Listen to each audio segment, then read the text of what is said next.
Picture this, it's the dead of night, March 28, 1942. An old destroyer, disguised as a German warship, is sailing straight into the heart of Nazi-occupied France. Its hull is packed with over 4 tons of explosives. On board are 268 British Commandos who know they probably won't make it home alive. Their mission? To ram into the most heavily defended dock in Western Europe at full speed, and blow it to pieces. This isn't a Hollywood movie. This is Operation Chariot, the real-life suicide mission that Winston Churchill himself called the greatest raid of all. Tonight, we're diving deep into one of the most audacious commando operations in military history. A mission so dangerous, so improbable, that even the planners knew it was borderline insane. Yet somehow, against all odds, it changed the course of World War II. I'm about to tell you the story of ordinary men who did extraordinary things. Of split-second decisions that saved thousands of lives. And of a night in 1942 that the Germans would never forget. Let's begin. To understand why this mission happened, we need to go back to May 1941. The North Atlantic was a graveyard. German U-boats were strangling Britain's supply lines, and now something even more terrifying was about to enter the water. On May 24, 1941, the pride of the Royal Navy, HMS Hood, encountered the German battleship Bismarck in the Denmark Strait. Within minutes, Hood exploded and sank. Over 1,400 men died. Only 3 survived. The Bismarck was damaged in the fight and made a desperate run for the French port of St. Nazaire, the only dry dock on the Atlantic coast large enough to repair her. She never made it. The Royal Navy hunted her down and sent her to the bottom of the ocean. But Winston Churchill didn't sleep easier. Because the Bismarck had a sister ship. The Tirpitz. Larger, more powerful, and very much operational. In January 1942, she left the Baltic for Norwegian fjords, and the mere existence of this steel monster forced the British to keep 6 battleships, 4 British, 2 American, on constant alert. Think about that. One ship was tying down a massive portion of Allied naval power. Ships that could have been protecting convoys, supporting invasions, or fighting in the Pacific. Churchill was obsessed. If the Tirpitz broke out into the Atlantic and was damaged, there was only one place she could go for repairs: the Normandy dock at St. Nazaire, France. Built in 1932 to service the luxury liner SS Normandy, it was an engineering marvel, over 1,000 feet long, 164 feet wide, with massive gates at each end controlled by sophisticated pump houses. If that dock still existed, the Tirpitz remained a threat. But if it could be destroyed. Enter Lord Louis Mountbatten, the newly appointed Chief of Combined Operations. Young, ambitious, and willing to think outside the box. Churchill gave him a seemingly impossible task: destroy the St. Nazaire dock. The RAF couldn't do it, precision bombing didn't exist yet, and the civilian population was too close. A conventional assault would be suicide. St. Nazaire was 5 miles up the treacherous Loire River estuary, protected by coastal batteries, searchlights, and nearly 5,000 German troops. But Mountbatten had an idea. A crazy, brilliant, almost insane idea. What if they didn't try to sneak in? What if they sailed right through the front door? On March 3, 1942, Operation Chariot was approved. They had just 3 weeks to pull off the impossible. The plan centered on an aging destroyer, HMS Campbellton, formerly the American USS Buchanan, given to Britain through Lend-Lease. She was old, slow, and frankly not worth much in a fight anymore. But she was perfect for dying gloriously. The Campbellton underwent radical surgery. 2 of her 4 funnels were removed and the remaining 2 cut at an angle, making her look like a German destroyer from a distance. Her bow was lightened. And deep in her hull, workers welded in 24 depth charges containing 4.5 tons of explosives, encased in steel and concrete, with 8-hour delayed fuses. Commander Robert Red Ryder 34 would lead the naval forces. An experienced submariner with Arctic exploration under his belt, Ryder had the nerves of steel this mission would demand. Lieutenant Colonel Charles Newman, 38, would command the commandos. A building contractor in civilian life, Newman was older than most of his men, but they loved him. He led from the front and never asked his men to do anything he wouldn't do himself. Intelligence gathering was meticulous. Agents inside France provided updates on German defenses. Former dock employees shared technical details from engineering journals. British codebreakers intercepted German patrol schedules. Over 200 commandos were selected from the 6,000-strong Special Service Brigade. Only the toughest volunteers made the cut.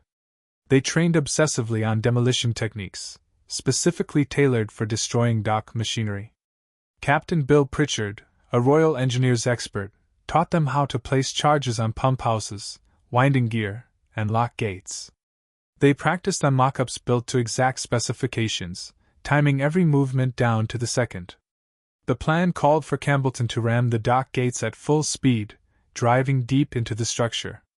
18 motor launches would follow, carrying additional commandos to destroy dock facilities, pump houses, winding gear, searchlight positions, anything that made the dock operational. Once the demolition was complete, the commandos would fight their way back to the old Mole Pier, reboard the motor launches, and make a desperate run for home. Hours later, when the Germans were feeling safe, Campbellton's timed charges would detonate, obliterating the dock gates. Timing was everything. They needed an unusually high spring tide in late March to navigate the shallow lower estuary without using the heavily guarded main shipping channel.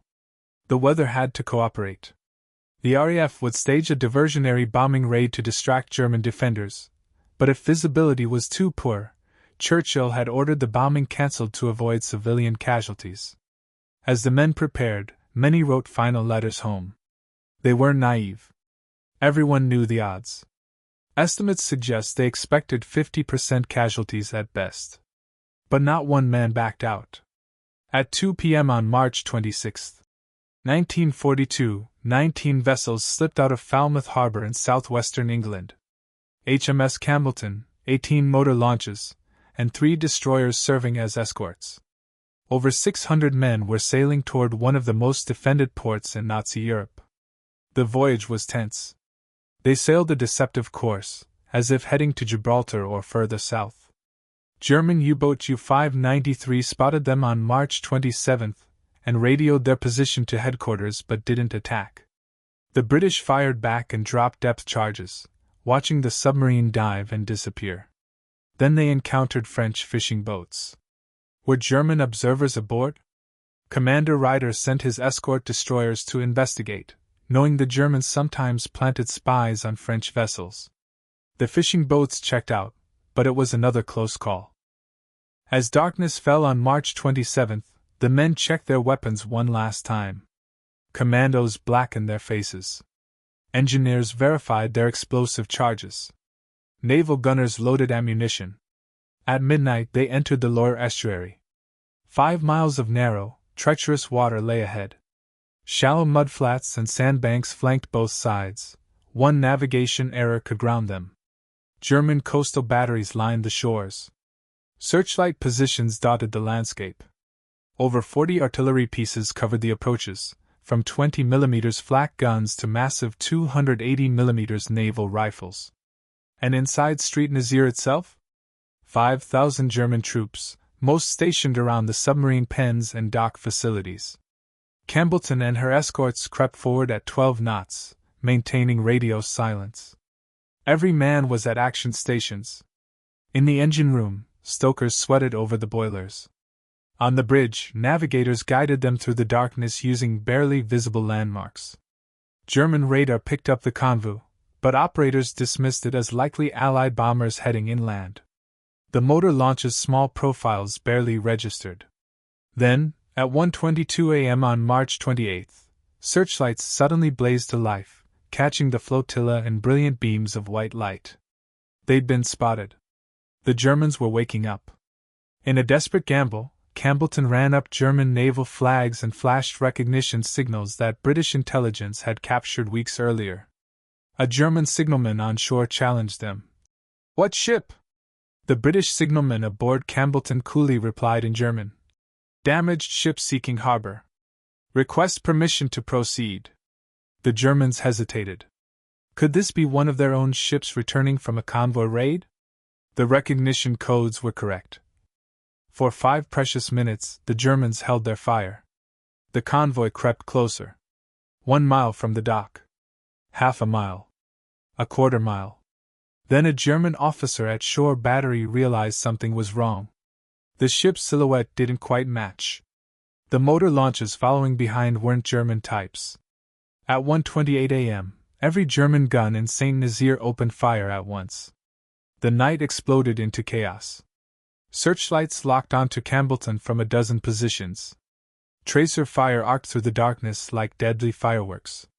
20mm flak guns pumped shells at point-blank range. 40mm Bofors guns joined the symphony of destruction. Heavier artillery thundered from shore batteries. But Campbellton didn't slow down. If anything, Commander Beatty pushed the engines harder. 23 knots. 24. 25. On deck, men fell. Commandos crouched behind whatever cover they could find. The ship's own guns returned fire, their muzzle flashes lighting up the superstructure. Behind Campbellton, the motor launches were being torn apart. These weren't armored warships, they were wooden boats with mahogany hulls and exposed fuel tanks. German guns ripped through them like paper. Motor Launch 341 took a direct hit and exploded in flames. Motor Launch 192 was holed repeatedly and began sinking. Men tumbled into the freezing Loire River, weighed down by equipment. But Beatty kept Campbellton's bow pointed at those massive dock gates, now visible just ahead. At 1:34 a.m., exactly on schedule, HMS Campbellton slammed into the Normandy dock gates at 19 knots. The impact drove the destroyer's bow 36 feet into the gate structure, wedging it firmly in place. The shock threw men off their feet throughout the ship. Metal screamed. The destroyer's back broke slightly from the force, but she wasn't going anywhere. Deep in her hull, the Tyne fuses on 4.5 tons of explosives began ticking. Immediately, commandos poured off Campbellton onto the dock. Assault teams sprinted through German fire toward their objectives. Captain Bill Pritchard led his demolition experts toward the southern pump house, the key installation that controlled water levels in the dock. German defenders were everywhere, but most were still confused, thinking this might be an accident or a damaged ship seeking refuge. That confusion cost them precious seconds. Pritchard's team burst into the pump house. Guards fell to Tommy gun fire. Within minutes, explosive charges were being placed on massive machinery, pumps weighing several tons each, delicate control mechanisms, electrical systems. 5 minutes! Pritchard shouted. His men worked with practiced precision, their training taking over.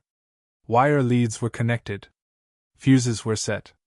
Meanwhile, other teams attacked the northern pump house.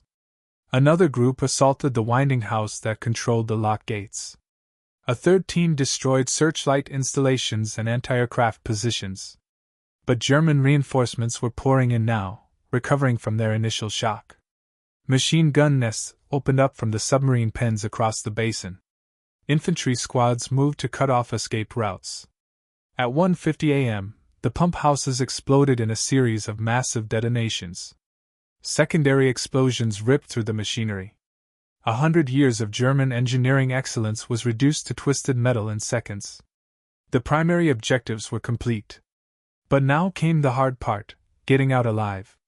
The original plan called for commandos to fight their way to the Old Mole Pier and reboard the motor launches. But most of the launches had been destroyed or damaged getting in. Only a handful remained operational. The harbor was a scene of absolute carnage. Burning boats drifted in the current. Bodies floated in oil-slicked water. German searchlights swept continuously, finding new targets. Lieutenant Colonel Newman, ashore with his men, quickly assessed the situation. There weren't enough boats. Most of his commandos were trapped. Newman made a decision that would haunt him the rest of his life, but it was the only choice. He ordered his men to fight their way into Street Nazaire town itself, to hide, to evade, to do whatever it took to survive. Commando groups split up, moving through the darkness. some headed for the bridge over the Loire. Others tried to blend into the civilian areas. Neumann himself led a fighting retreat through the streets, engaging German troops in close-quarters urban combat. For hours they fought. Room to room. Street to street. Every commando who fell took German soldiers with him. Ammunition ran low. Men used captured German weapons when their own ran dry. By dawn, most were out of ammunition, exhausted, and surrounded. Neumann and his remaining men surrendered around 9 a.m., after nearly 8 hours of continuous fighting. They'd inflicted heavy casualties and tied down German reinforcements, but they were done. Throughout the morning, German troops rounded up British commandos scattered across the town. Some had hidden in cellars. Others had tried to steal boats.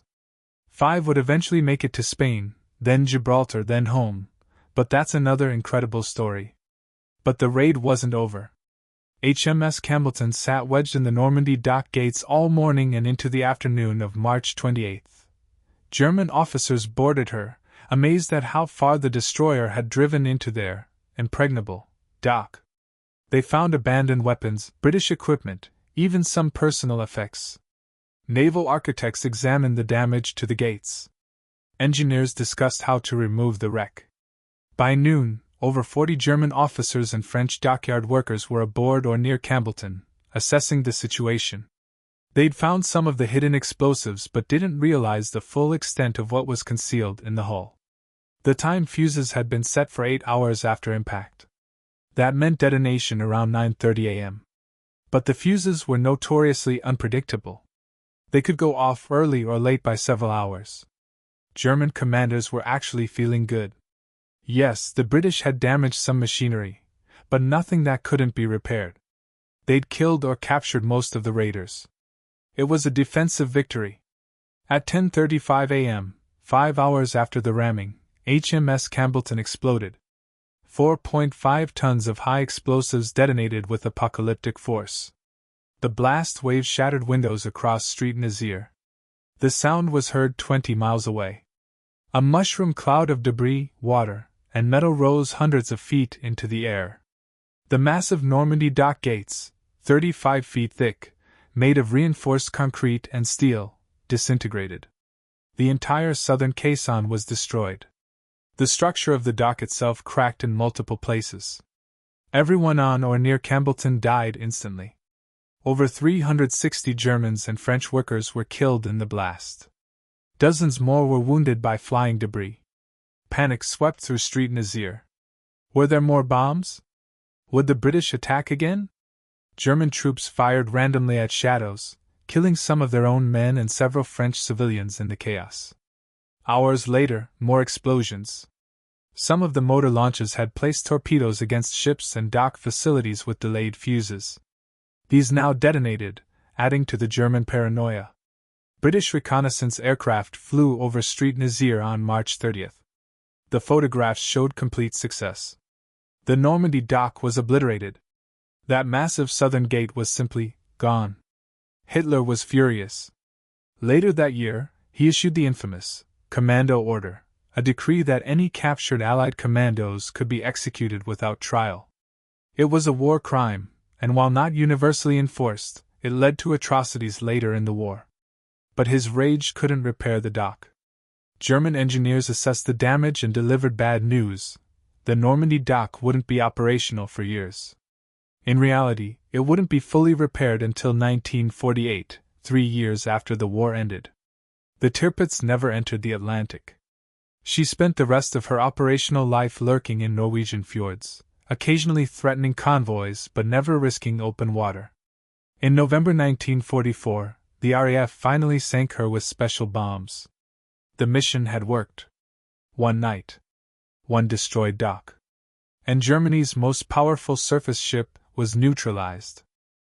But victory had come at a terrible price. Of 622 men who sailed into the Loire on March 28, 1942, 169 were killed in action, 105 Royal Navy, 64 commandos. 215 were captured, nearly half of them wounded. Only 228 returned to Britain immediately. 5 escaped through occupied France to Spain and Gibraltar. The motor launch crews were hit particularly hard. These small wooden boats had no chance against shore batteries. Many sank with all hands. Survivors in the water were machine-gunned or died of hypothermia in the freezing Loire. The operation earned 5 Victoria Crosses, Britain's highest award for valor. They were awarded to Commander Robert Ryder, Lieutenant Commander Stephen Beatty, Lieutenant Colonel Charles Newman, able seaman William Savage posthumously, and Sergeant Thomas Durant posthumously. Sergeant Durant's citation is particularly moving. Manning a fully exposed machine gun on a motor launch, he was wounded multiple times, but continued firing to protect his comrades. The German officer who captured his position was so impressed by his courage that he recommended Durant for the Victoria Cross himself, an almost unprecedented act. In total, 89 men from the raid received gallantry decorations. No operation in British military history has been so heavily decorated relative to the number of participants. Today, a memorial in Falmouth reads, "From this harbor 622 sailors and commandos set sail for the successful raid on St. Nazaire, March 28, 1942. 168 were killed. 5 Victoria Crosses were awarded." The survivors formed the Street Nazaire Society, which remained active for decades. They returned to France regularly, were welcomed as heroes by the people of St. Nazaire, and kept the memory of their fallen comrades alive. Military historians debate the raid's strategic value. Critics argue it was too costly, nearly 30% casualties for one damaged dock. But supporters point to the bigger picture. The Tirpitz was neutralized without firing a shot in the Atlantic. Those 6 battleships kept on Tirpitz watch were freed for other duties. Thousands of merchant seamen who would have died if Tirpitz had broken out lived because of Operation Chariot. Psychologically, the raid was enormous. In early 1942, Britain was losing. Singapore had fallen. Rommel was winning in North Africa. The Japanese seemed unstoppable. This raid proved Britain could still hit back, could still achieve the impossible. The operation validated the commando concept. The training methods developed for Chariot influenced special operations training worldwide. The U.S. Army Rangers and Marine Raiders were explicitly modeled on British Commandos. Today's Special Forces, the SAS, SBS, Delta Force, Navy SEALs, all trace their lineage back to these World War II commandos who proved that small teams of highly trained men could achieve objectives far beyond their numbers. But perhaps most importantly, Operation Chariot demonstrated something timeless about the human spirit. When everything seems impossible, when the odds are overwhelmingly against you, courage and determination can still prevail. These weren't superheroes. They were ordinary men, builders, mechanics, clerks, farmers, who volunteered for extraordinary duty. They trained hard, planned meticulously, and when the moment came, they didn't hesitate. Today, St. Nazaire is a thriving French port city. The submarine pens still stand, too strongly built for anyone to demolish economically. The Normandy dock, rebuilt after the war, serves civilian shipping. But memorials throughout the town remember that night in 1942. French and British flags fly side by side. Every year, ceremonies honor the men who sacrificed everything to free France from Nazi occupation. The last survivors of Operation Chariot have now passed away. The last veteran, Geoffrey Schering, died in 2016 at age 96. But their story lives on. One night. One destroyed dock. 169 men who never came home. And a mission that changed the course of World War II. Winston Churchill called it the greatest raid of all. History has proven him right. If you enjoyed this deep dive into one of World War II's most daring operations, please hit that like button and subscribe for more incredible true stories from history. Drop a comment below. What other commando raids would you like us to cover? Operation Frankton? The Telemark raid? Let me know. And remember, these were real people. Real courage. Real sacrifice. We owe it to them to keep their stories alive. Until next time, thank you for watching.